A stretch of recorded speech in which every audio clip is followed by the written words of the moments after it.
We have visiting again with us is Kim Butler. And this time we have the pleasure of talking with Todd Langford. And so this is great. He doesn't usually make this many appearances, especially not with the lawyers. So, so this will be really good. We're going to do a case study, but they have a quick video introduction that they want to share, and they have control of the screen. So we'll let you guys start her up and we'll go. Wonderful. Well, actually, the video introduction we chose to change and let that just be us saying hello. So super grateful to be back with all of you. This is always a joy to do. And I'm so grateful that we had flexibility in our day, as I get a text from Rick a while ago, hey, we're running an hour late. So we've got about 40 minutes with you. We're going to go super fast. Your Todd is recording this, and so there's going to be quite a bit of numbers, different than my presentations in the past that have been very conceptual. My husband, Todd Langford, is going to help us really dig into the numbers. Todd, say hi real quick, and then we'll share the screen and get going. Hello, everybody. I'm glad to be here and looking forward to getting some great information for you guys. Like Kim said, it's going to be really fast, so hang on, and with the recording, hopefully you can go back and pick up some of the things that get missed. We'll do it. Absolutely. All right, so to the share screen, and you can keep your lights dark there because that will probably be helpful to you. So we're going to present more of the truth concepts side of things today.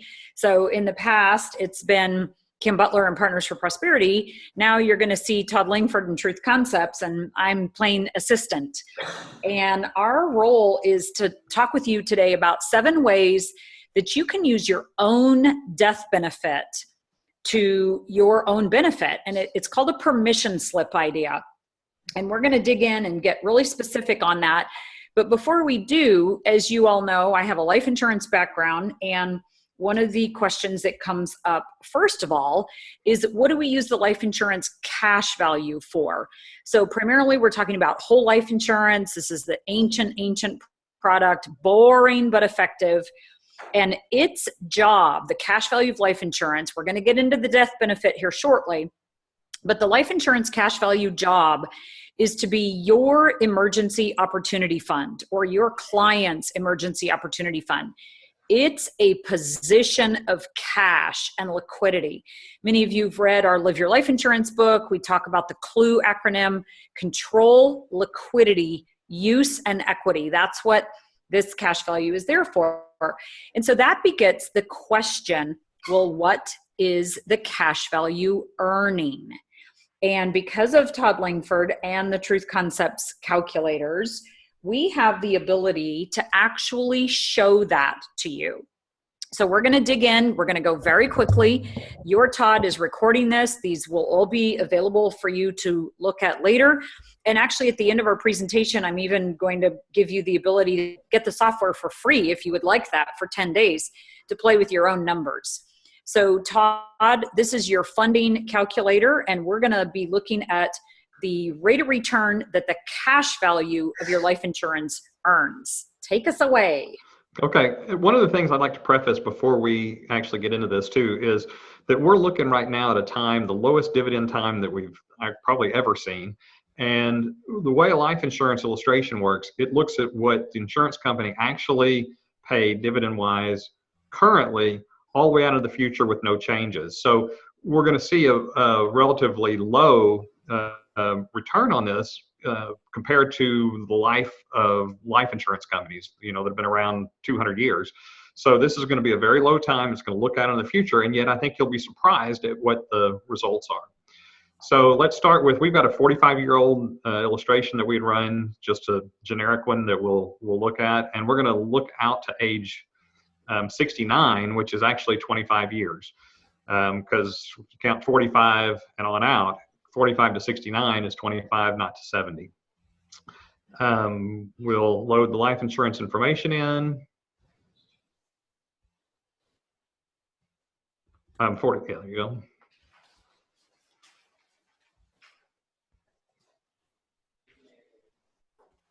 And okay. All right, so what we see here in this particular illustration, this was a $49,000 premium.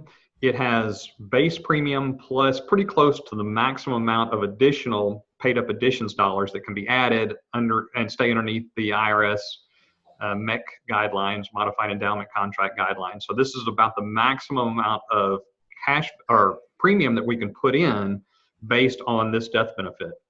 We have a cash value column here that grows from $22,000 over this time frame out to $1,943,000. And we have death benefit that starts at $1,364,000 and grows over this time to almost $3.5 million, $3,479,000. So this would be $49,000 of premium, and it actually stops at this point in the illustration that we ran and offsets so that no more premiums are necessary. But we're just showing it out to this point right now. Now, when we look at this on the lower left of the screen, I don't know if you can read it, so I'll repeat all the numbers. It shows that the internal rate of return on the life insurance cash value is 3.39%. So based on $49,000 a year for this whole 25-year time frame to end up with $1,943,000 worth of cash value, you would have had to earn 3.39% or the equivalent of that every single year. Now, one of the things that happens with the life insurance policy is it's not on a straight line acceleration. It starts slow and speeds up at the back end so that it does an overall equivalent of 3.39. And just to illustrate that, Kim, why don't we do this? Let's copy that 3.39% with all of its decimal places.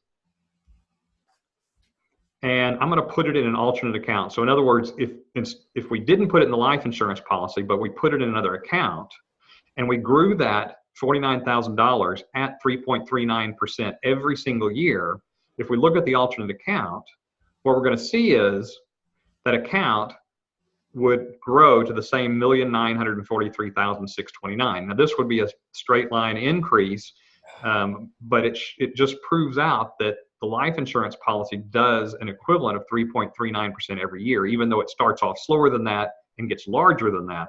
That's the equivalent of what it does overall. Okay, so let's go back to our life insurance inputs. Now, one of the things when we're comparing a life insurance policy to other assets, we have to add some additional information, because if we look at this and we understand the way a life insurance policy works or what kind of asset it is, it's a safe, liquid asset.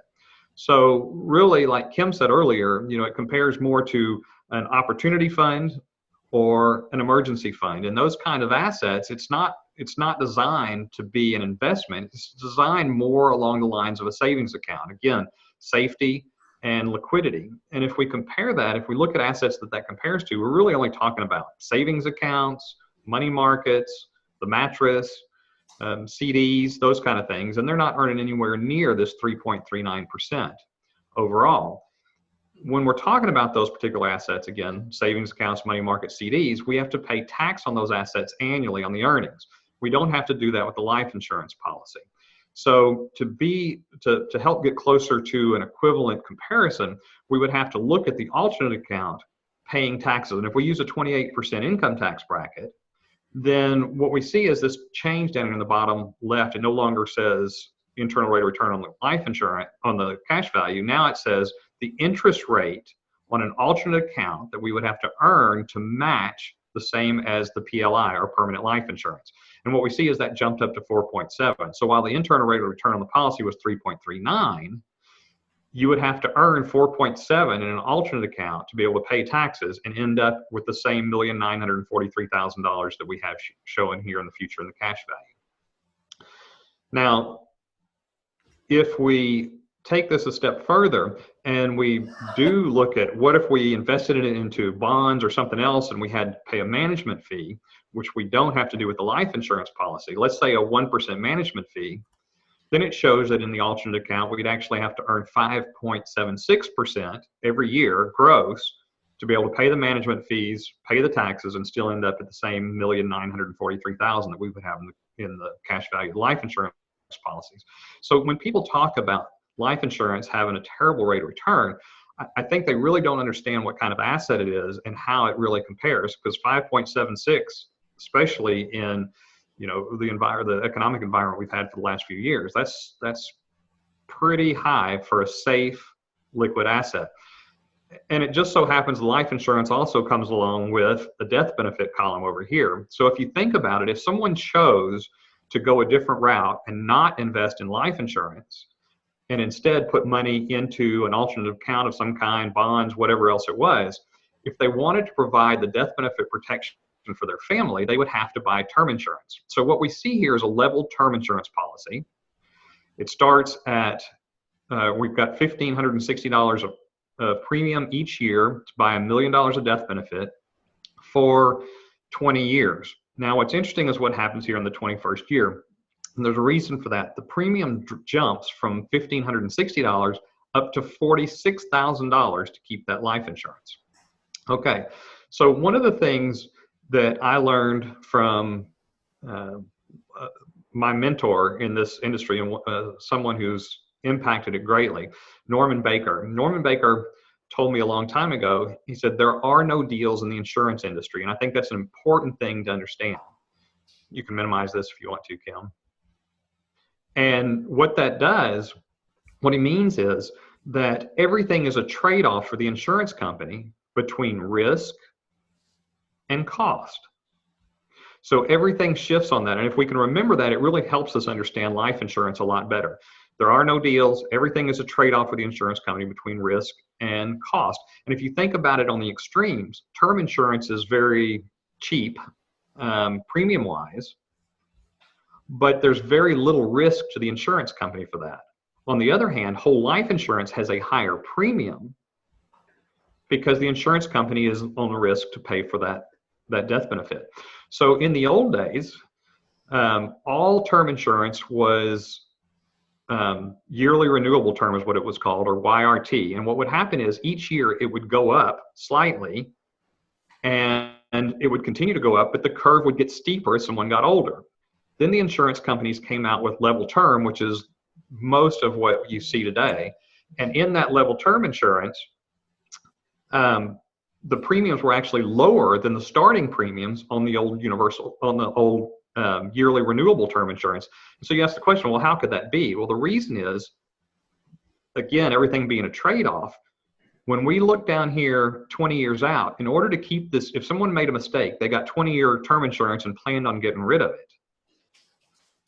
If they had health problems out here in that 20th year, with the old yearly renewable term, they might actually keep the insurance longer than they planned and collect on it.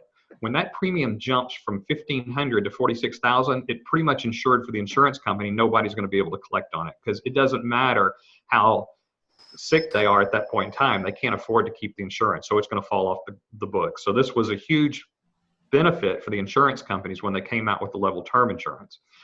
All right, so what Kim did was she turned that off to show, hey, we're not going to get that benefit on the other side. And what we see is the return now is 6.04%. So basically, if someone chose not to buy the life insurance, they went another route, but they still wanted to protect their family, they would have to earn 6.04% every single year to be able to pay the taxes, the 1% management fee, and the term insurance premiums. And if they did that, they wouldn't be better than what we have with the life insurance. They would only be equal to it on the cash value of $1,943,000, and they would give up that death benefit that we show here of $3.4 million. So again, a great rate of return if we understand what it is. All right, so inching along, the big question comes up, and again, we're going to keep our pace up here. How do you pay for it? And there's all kinds of different strategies that we use, that we teach our clients. But one of the easiest things to do, because of the value of cash and the great rate of return that the life insurance can earn as a position of cash, we have found that paying for the life insurance, coming up with the premium, this is just an example of our $49,000 today, and all insurance illustrations are completely proportional. So you could cut this in half if the numbers aren't resonating with you. You could double it if that's easier for you. But the way that we've found most effective to pay for it is by moving cash, like savings account money, money market money, that kind of thing, or bonds from the client's assets to pay for the life insurance. And so we're going to take a look at that and see whether moving cash to cash value or moving bonds to cash value can increase the effectiveness of our estate and help us not only get that death benefit that is our main subject today, how are you going to use your death benefit, but also be in a better position of cash. So we're going to use another calculator from Truth Concepts, and this is called the Diversification calculator. And we're going to see if we can fast forward now, take a look at somebody and figure out if we can move their bonds to improve their overall effectiveness, both the value of the estate while they're living, as well as that they're passing on to their heirs.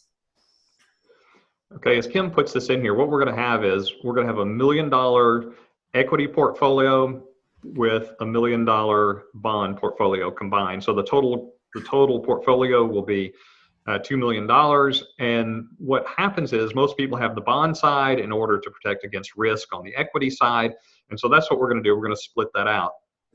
And so what we're seeing is on the equity side, we've got $1 million. We're going to look at a 25-year illustration period, again, taking them out to age 69, earning 8% with a 1% management fee.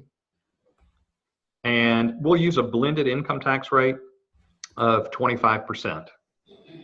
So if we look at that with the $1 million, no additional dollars going in, the growth on that out to the end of this time frame, we see the value of the assets of $3.5 million and the proceeds to the heirs because it's just this asset of $3.5 million. If we go on to number 2 here, and we'll put the bonds in there, and then that way we can combine them together. So we'll put $1 million here on bonds at 3%. Again, a 1% management fee, and we'll use the same 25% blended income tax rate. So the bond portfolio really is kind of an anchor. The bond portion is really an anchor to the overall portfolio because it only grows to $1,442,000 over this time frame.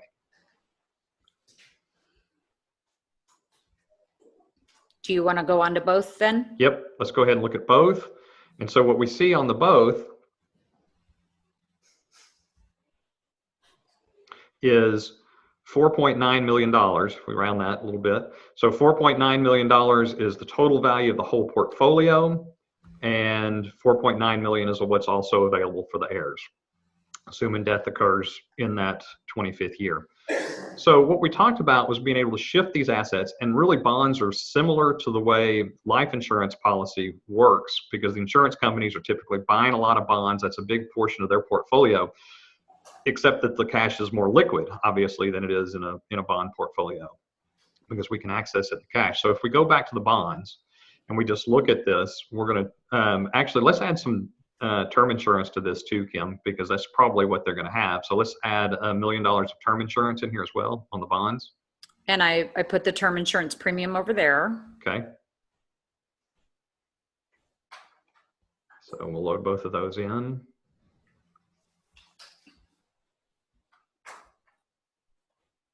So these are just life insurance illustrations that we had copied and pasted in earlier. We're loading those in so that the calculator can reach into them and calculate information about them. So if we wanted to just take the earnings off this account, Kim, let's transfer $14,500 to the life insurance. So if we use the bond portfolio and the earnings off of that and bought a life insurance policy with a $14,500 premium, what we would see when we do that, go ahead and do that. And also we could get rid of some of the term insurance because we bought some additional life insurance. So it would take just the amount of death benefit that we were purchased with the new policy and offset that. If we go look at the combination on both, we've increased it a little bit. Look at both, Kim. And we've moved it from the 4.9 million up to 5.1 million of cash and up to 5.6 million to the heirs. So we added about 700,000 to the heirs potentially, and only a couple 100,000, but still we're able to provide that additional benefit and additional liquidity. So we could use those dollars in the life insurance to grow it even further. But since we see that that's helping, what if we shifted all the money from the bond portfolio over to the permanent life insurance over this 25-year period. So instead of just taking the interest, what if we did a pay down on this account, taking both principal and interest over time? So let's see what $49,000 does. And we can see the bond portfolio, the asset value goes from $1 million down to $47,000 with the earnings that year that pays that last year's premium. So it pretty much depletes that account, but it shifted it all over into the life insurance cash value. When we look at both now, what do we see? So here we've changed the cash portion, the combination of the equities and now the life insurance, to have a cash position of almost $5.5 million. And the death benefit, the portion to the heirs, so the equities plus the death benefit, to $7,022,000. So now for the legacy planning, we've added, actually over their starting place, we've added $2 million worth of legacy or inheritance planning out there to the end that could be shifted into a trust or other places to help avoid estate taxes. But here we see with the same amount of money that they had before, we shifted them to a position of being able to buy the life insurance and have more of the legacy position and potentially have that protected a little bit better with the work that you guys do. All right, so that covers how we might pay for it. And now let's take a look at what else we can do with that death benefit, because that was the real impetus of today's presentation. We just felt like we needed to get you up to speed with it. And I know there was a lot of numbers on the screen, so thanks for hanging in there with that. And there's going to be one more set of calculators that we're going to use to actually prove that we can use the death benefit while we're living. We need to remember that life insurance is called life insurance.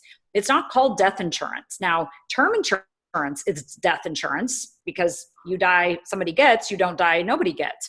But whole life insurance has this ability to absolutely guarantee that that death benefit is going to be there. And you can combine the guarantee of the payment to the guarantee of your death. You did all know that, right? Death is a guaranteed event, and make use of that. And so the way that we do that, there's actually 7 ways. We're going to go very quickly on all of them except one. And this is the one that we're going to dig in a little bit so you really get this. So this book, Live Your Life Insurance, that you all have had access to in the past, this talks about this. We're going to prove it numerically today. The first way to use your death benefit while you're living, or to use the death benefit as a permission slip, is something called a spin down or a pay down. And what that means, we're going to actually show you here using another calculator called the distribution calculator, where we're going to take this same fact pattern that we've been working on and show you what a spin down or a pay down looks like. Go ahead, Todd. Okay, so under their scenario, what they would have grown the asset, the combination of the equities and the bonds, out to age 69, would have been $4.9 million. Those are the numbers that we saw a minute ago. So if they arrived now, they're 70 years old, they've got $4.9 million, they're going to get a little bit more conservative. And so maybe they drop this to a 5% overall earnings.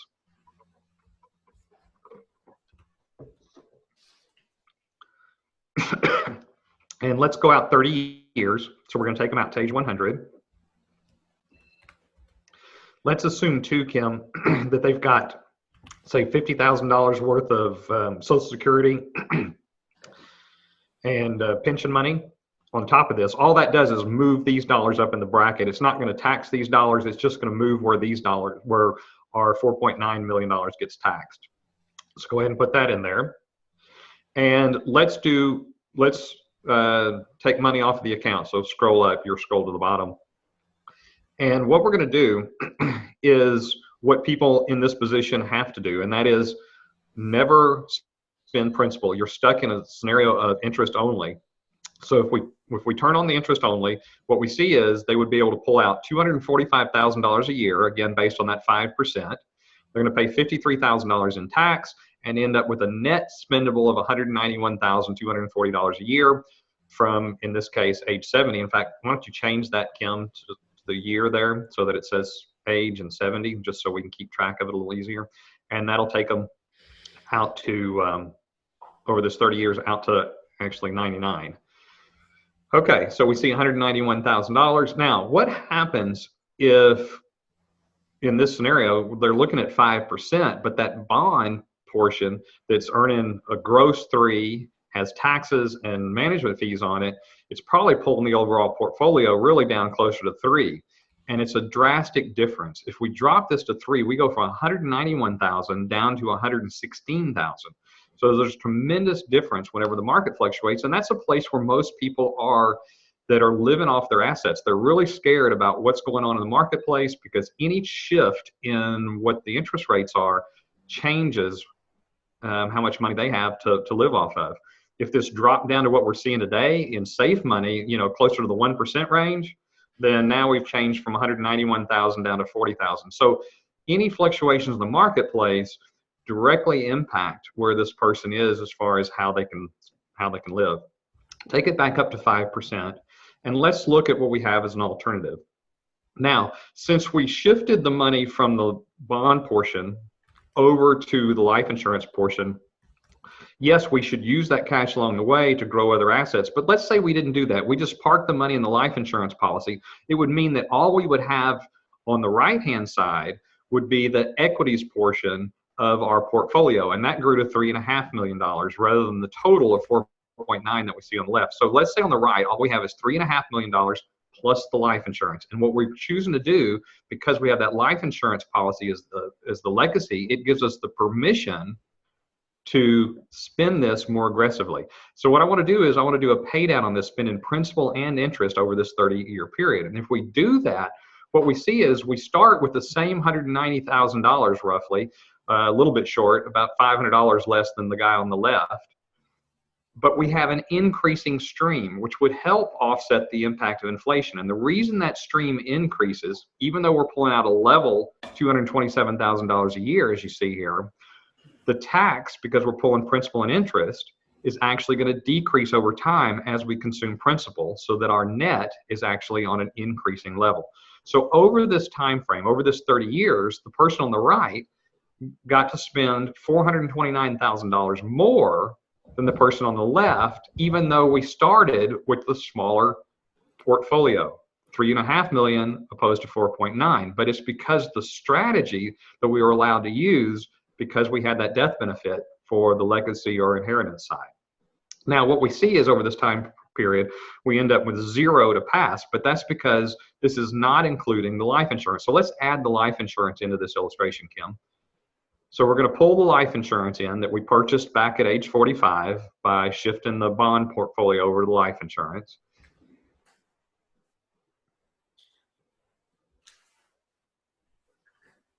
Okay, so go ahead and close this. Get this out of the way. So we see it that the $1 million policy grew to $2.2 million by age 70. And so now what we see here is that was 2.2 of cash. Right, sorry. And the death benefit was 3.5 million. So the death benefit on that 45, that was $1 million at 45, grew to that 3.5 million. So what we see is overall now we have a combination from the standpoint of what would go on, what the estate value is of the portfolio plus the life insurance death benefit from 7 million down to 5.1 million. So roughly $270,000 more get passed than the person on the left. But more importantly, they were able to spend $429,000 more. But let's go back through those same issues that we were looking at earlier, and that is what happens if we don't get to earn an overall of 5%. Change it on the left to 3, Kim. And really, this is probably a more realistic comparison between the two because it's all equities on the right side. It's equities and bonds on the left. So here is really probably a more realistic comparison. So we've got $190,000 net spendable opposed to $116,000, which means that the person on the right, even with less money, was able to spend $2.6 million more than the person on the left and still pass actually pretty close to the same amount of money, a little bit more than what the person on the left had. But let's change it on the right to 3%. So we'll make them both the same and see what impact that has. So we know on the left, we went from 190 down to 116, but look what happens on the right. We went from 190 down to 158. So down markets have less impact when we can do a pay down than they do on somebody that's dependent on the interest for all the income. Because on the right, it's a combination of principal and interest that's providing the income. So now we have put the person in a position of less market risk during that distribution phase, which is hugely beneficial, because most people are scared to death when they enter that phase of, what am I going to do if interest rates drop? Well, if we have the life insurance and the ability to do the pay down, it lessens that risk. Take them both down to 1%, Kim.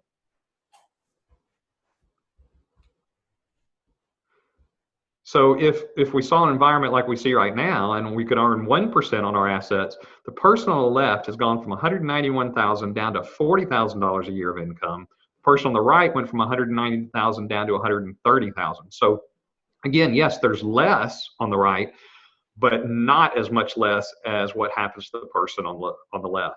So here overall, if we looked at this at 1%, we can see the person on the right spent $2.7 million more and still passed roughly the same amount as the person on the left. But here's the problem with this potentially, and that is, turn off the life insurance for just a minute.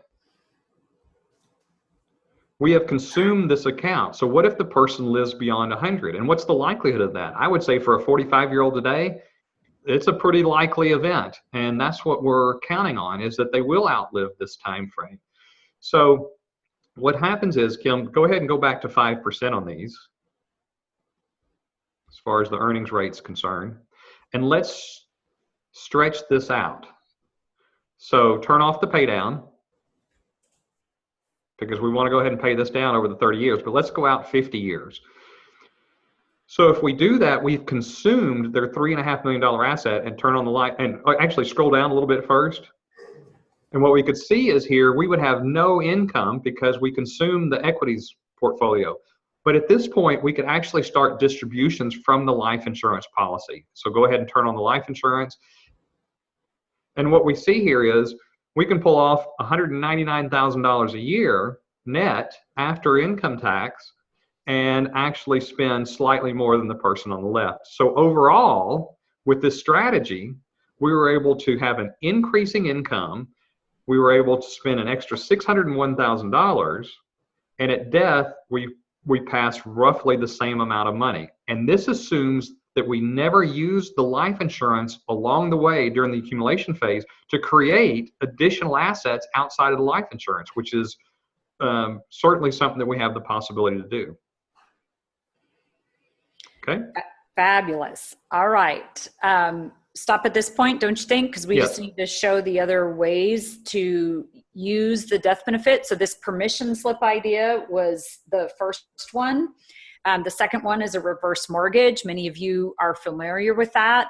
And, you know, some people don't like that idea, but you can combine the reverse mortgage with the life insurance policy and actually make it make sense for the reverse mortgage to help the client out. You can also turn to the life insurance cash value and start to take the dividends in cash. That's another way to use or spend the death benefit while you're living. Many of you that still have clients with pensions, like the old style pension, where they have to make a decision whether they take a single life expectancy or a joint life expectancy. Pension maximization is actually probably the oldest sales tool, if you will, of life insurance agents, because it enables a client to make a decision for the benefit of both, not knowing who's going to pass on first. And so pension maximization is another way to use or spend the death benefit while you're living. The fifth way, we're hearing more and more about these today, is the selling of your policy to a life settlement fund. Now, typically the life settlement funds want to buy term insurance or universal life insurance, not the whole life insurance that we've been talking about. But nevertheless, if you have a client and they're running out of money and they have a life insurance policy, you can have them sell that policy to a life settlement fund. And that's a literal way of getting use of the death benefit while they're living. The sixth way is a charitable remainder trust. And for those of you that are not familiar with it, I've got a slide here. And again, your Todd will have a recording of this so that it walks through very quickly what the steps are for a charitable remainder trust. I'm not going to go over them today. Most of you are probably familiar with them anyway, but that's a very effective tool. In fact, Rick, to give you a heads up, when you come to our event in July, we're going to be making a fairly thorough presentation about that. And I bet we could record it and share with your group as well. Great. Then the 7th is to annuitize the policy. So you can actually take the death benefit and the cash value, go back to the same insurance company that that policy is already with, and ask them for an in-force illustration of what annuitizing looks like. And it literally takes the cash value and the death benefit and converts it into a lifetime annuity for the client. And then there can be discussions as well as to whether it's the client and the spouse. So those are the 7 ways that you can spend the death benefit while you're living. So let me make that clear again. You're spending your death benefit while you're living. And if any of you are interested, you're welcome to grab a 10-day free trial of the Truth Concept software.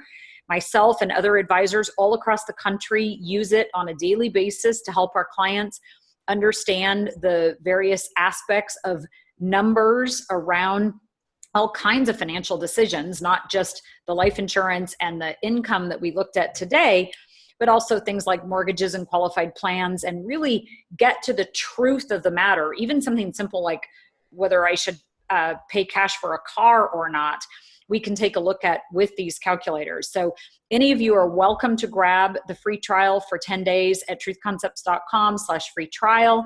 And Todd and I thank you very, very much. I've got a hard stop in just a few minutes, but I will just go back to Rick and see if there's anything else that we can do. Any questions, anyone? One coming. The illustration you used showed somebody putting $49,000 a year into this illustration. Does it require a series of contributions, or can it be a lump sum? No, unfortunately, with the way life insurance, because of the modified endowment rules from the IRS, what happened was people were putting so much cash value in there, the IRS stepped in, what was that, 87? 6, 7. 6, yeah. And there's a limit on the amount of money that can go in relation to the amount of death benefit. So instead of being able to put a lump sum in, it does have to be sequential, but that time frame can vary. In this case, we put it in for 25 years because that's what we did the pay down off the bond on.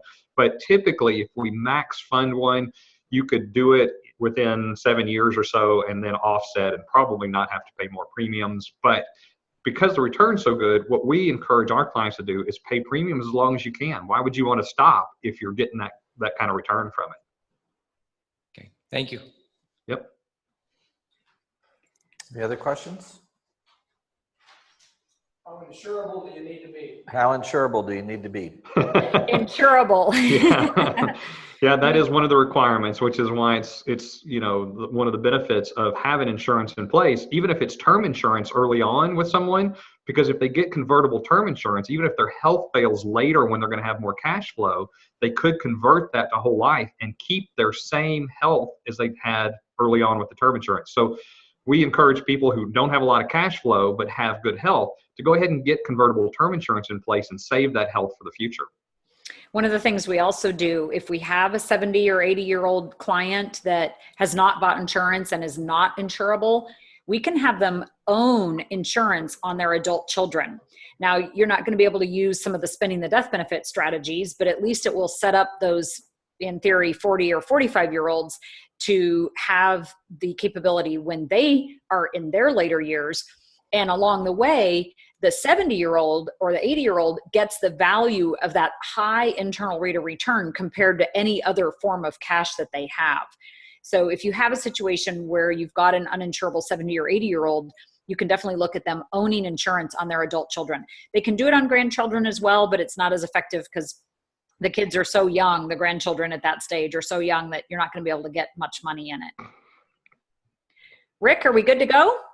I think we're good to go. Just a quick update for you guys. We did talk earlier in the week and we talked about investments. And so I'll say two things.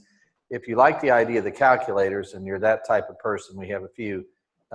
They do regular truth training events in Houston. And I actually went, they thought I was kidding. I said, I'm not going to run it. I would never run it. So I was the only attendee, but I helped the people around me. It turned out I was able to follow it okay. But it did do a lot of things. So buying a house, down payment on the home, 15-year versus 30. I'll screw this up, Todd. 15-year versus 30 years, 0% down on your car versus go ahead and pay for it. And the answers almost uniformly are opposite of what people think. So I'll leave it at that. And so you go through the numbers to show it. So there are many, many calculators available there. So if you're interested in that, that's something that you can do. And the second thing is we taught them the question, Todd, of compared to what? Yes. And so we've used it several times this week. So Great. So we're making some progress. Super. All kinds of information at truthconcepts.com. Help yourself. Goodbye for me, Todd. Bye. Thank you very much. Great Bye, to everyone. be able to talk to you guys. Thanks a lot.